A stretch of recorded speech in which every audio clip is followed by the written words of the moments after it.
வணக்கம். இது ஒரு வித்தியாசமான விழா, நடத்தப்பட வேண்டிய விழா. இது பல காலமாக நான் நினைத்து கொண்டிருந்து, பலர் நினைத்திருக்கலாம் நல்ல ஐடியா, ஆனால் யாரும் செய்யலை. இதான் முதல் தடவையா கேரக்டர்ஸே வந்தது. அது மாத்திரம் இல்லை, இது வெற்றி விழாலாம் இல்லைங்க. வெற்றி விழா நான் எப்போ கொண்டாடினேங்கிறத சொல்கிறேன். 40 நாளில் ஒரு நல்ல படத்தை எடுத்து இன்னையோட முடிஞ்சது ஷூட்டிங்னு சொன்ன அன்றைக்கே எனக்கு வெற்றி விழா.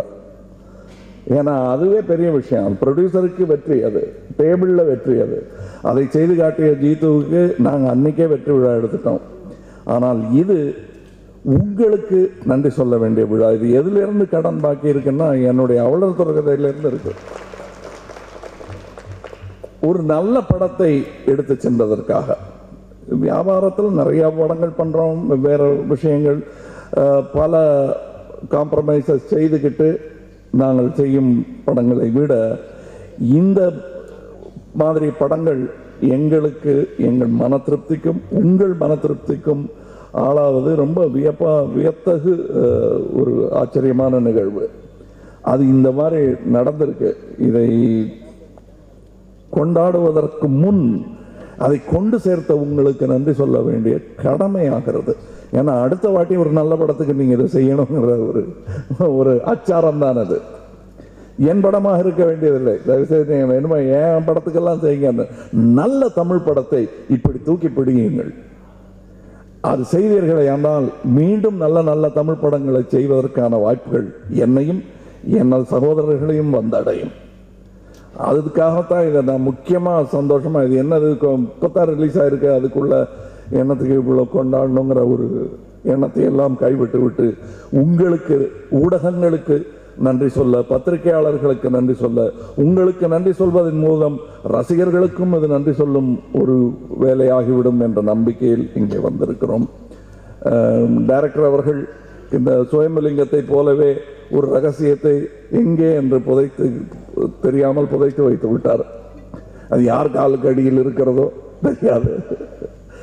ஆனால் அது எப்படி இருந்தாலும் இன்னொரு ஆளுக்கு நன்றி சொல்ல கடமைப்பட்டிருக்கிறேன்.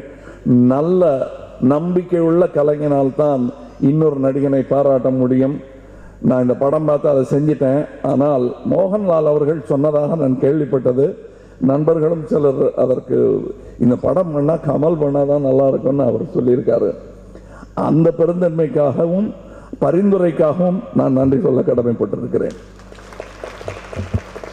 உங்களுக்கெல்லாம் என்னங்க பட சான்ஸ் குறைஞ்சு போச்சா அப்படின்னு கேட்கலாம். எதுக்கு இப்படி எல்லாருக்கும் நன்றி சொல்லிட்டு இருக்கீங்கன்னு. இந்த மாதிரி பட சான்ஸ் ரொம்ப குறைவு எல்லா நடிகர்களுக்குமே. அந்த மாதிரி கிடைக்கும் போது அதை நாங்களும் கொண்டாட வேண்டும், நீங்களும் கொண்டாட வேண்டும். அதைத்தான் நான் செய்து கொண்டிருக்கிறேன். முக்கியமாக காலந்தாழ்ந்து சில படங்கள் கொண்டாடப்படும், அது யாருக்கும் பிரயோஜனம் இல்லை, உங்களுக்கு உட்பட. பல இணையதளங்களில் பல பழைய படங்களை சொல்லிக் கொண்டிருக்கிறார்கள், நன்றாக இருந்தது. அதை அப்போ சொல்லியிருந்தா ப்ரொடியூசர் சந்தோஷமாக இருந்திருப்பார், நான் அதை விட சந்தோஷமாக இருந்திருப்பேன். ஆனால் காலத்தில் செய்த நல்ல செயல் இது. அன்றே செய்த இந்த நன்று எங்களையும் நல்ல தமிழ் சினிமாவையும் வாழ வைக்கும் என்று நான் நம்புகிறேன். இங்கே இருக்கிற எல்லா தொழில்நுட்ப கலைஞர்களும் பிரிந்து போகும்பொழுது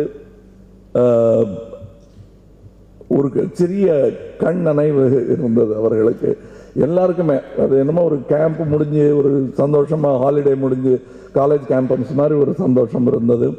இங்கே பங்கு பெறாத இன்னொரு முக்கியமான ஒரு நண்பர் ஜெயமோகன் அவர்கள், பெரும் பங்கு அவருக்கு இருக்கிறது. சுகா அவர்களும் ஜெயமோகன் அவர்களும் நட்புடன் இரு எழுத்தாளர்கள் எந்த சுய செருக்கையும் காட்டிக்கொள்ளாமல் அதெல்லாம் இருப்பதற்கான எல்லா தகுதியும் உடைய இருவர் மிக சந்தோஷமாக நண்பர்களாக இருந்து படத்தின் முன்னேற்றத்திற்காக மட்டுமே தங்களின் விவாதங்களை பயன்படுத்தி கொண்டவர்கள்.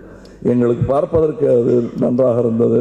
இதில் என்னன்னா, அந்த ஒரு அரங்கத்துக்குள்ள பல டைரக்டர்களும் பல எழுத்தாளர்களும் ஒரு சிறிய அறையில் இருந்து கொண்டு எந்த விதமான அதாவது நான் செய்தது என் பைபிள் இதை யாரும் மாற்றக்கூடாது என்றெல்லாம் சொல்லாமல், முக்கியமாக ஜீத்து ஜோசப் அவர்கள் இப்படி திரும்பலாம், லெஃப்ட்ல திரும்பலாமா, ரைட்ல திரும்பலாமான்னு அவர் போட்டு வச்ச மேப்பில் கரெக்ஷன்ஸ் எல்லாம் நாங்கள் பண்ணிக்கிட்டு இருப்போம்.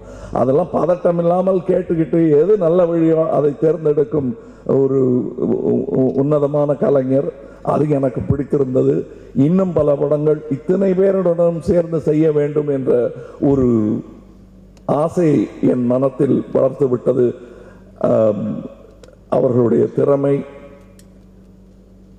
ஊக்கம் என்று சொல்லலாம். தயாரிப்பாளர் ராஜ்குமார் அவர்களுக்கும் சுரேஷ் பாலாஜி அவர்களுக்கும் கூட நின்று தோள் கொடுத்த ஜார்ஜ் சித்தாரா அவர்களுக்கும் அந்த 40 நாளில் முடியறதுக்கு அவங்களும் காரணமானவர்கள். இல்லைன்னா ஒரு சின்ன பிழப்பு சைடாக இருந்தால் ஒன்றும் இல்லை, சுயம்பலிங்கத்தோட தாயத்து வரலன்னு வெயிட் பண்ணுறதெல்லாம் நடக்கும் சினிமாவில். கழுத்தில் போட்டிருந்தது, கையில் கட்டிருந்தது, தாயத்து வரலன்னு. அந்த மாதிரி ஒரு விஷயத்துக்காகவும் மழை வெயில் எல்லாவற்றையும் கடந்து வெவ்வேறு ஊர்கள் சென்று இந்த படத்தை நடத்தி முடித்து இருக்கிறோம். மழை பெய்யும், செட்டு போட்டுக்கிட்டு இருப்பாங்க, நனையும், இருந்தாலும் காலதாமதமின்றி அனைத்தும் நடந்தேறின. அது நானும் தயாரிப்பாளர் என்பதனால் எனக்கு சற்று பொறாமையாகவும் சந்தோஷமாகவும் இருந்தது. இதற்கான நிஜமாகவே நான் இவர்களுடைய திறமையை மதிக்கிறேன் என்பதற்கு இதே அதாவது லைன் ப்ரொடக்ஷன் யூனிட் அடுத்து என்னுடைய தூங்காவனத்திற்கும் வேலை செய்கிறார்கள் என்பதுதான் அதற்கு சாட்சி. இனியும் தொடர்ந்து இதில் நடித்த பல கலைஞர்கள் என் படத்தில் நடிப்பார்கள் என்பதற்கு ரசிகர்கள் கொடுத்த பலம், அந்த ஆர்வம். ஐயோ, இவ்வளவு பிரமாதமான நடிகர்கள் நம்ம கையில் இருக்காங்க, நம்ம வெளியே போய் தேடிட்டு இருக்கோமே என்று மீண்டும் எனக்கு ஒரு முறை நினைவுபடுத்திய ரசிகர்களுக்கும் நன்றி. அத்தனை பேரும் திறமையானவர்கள். செட்டில் இருக்கும்போது எனக்கு ஒரு நடிகனாக அந்த சந்தோஷம். என்னுடைய பாத்திரம் மாத்திரம் நன்றாக இருந்து பிரயோஜனம் இல்லை. படம் இந்த மாதிரி வெற்றி பெற வேண்டும் என்றால் அத்தனை பாத்திரங்களும் நன்றாக இருக்க வேண்டும். அதை தொழில்நுட்ப கலைஞர்களும் முக்கியமாக அது நடிப்பவர்களும் அதை பெருமையாக எடுத்துக்கொண்டு செய்ய வேண்டும். அதை எல்லாருமே பண்ணாங்க, எல்லாருமே செஞ்சாங்க. டப்பிங் வரையிலும் பல திருத்தங்கள் தொடர்ந்து செய்து கொண்டிருந்தோம். அதற்கெல்லாம் பரிசாக, அந்த வியர்வைக்கு பரிசாக உங்களுடைய கரகோஷங்கள் வந்தது எங்களுக்கு மிகுந்த சந்தோஷம். இது ஒரு வித்தியாசமான விழா. அதில் நீங்கள் இந்த சிறு அறிவிப்பு உடன் வந்து சேர்ந்து எங்களையும் பெருமைப்படுத்தி விட்டீர்கள். அதற்கு நன்றி. வணக்கம்.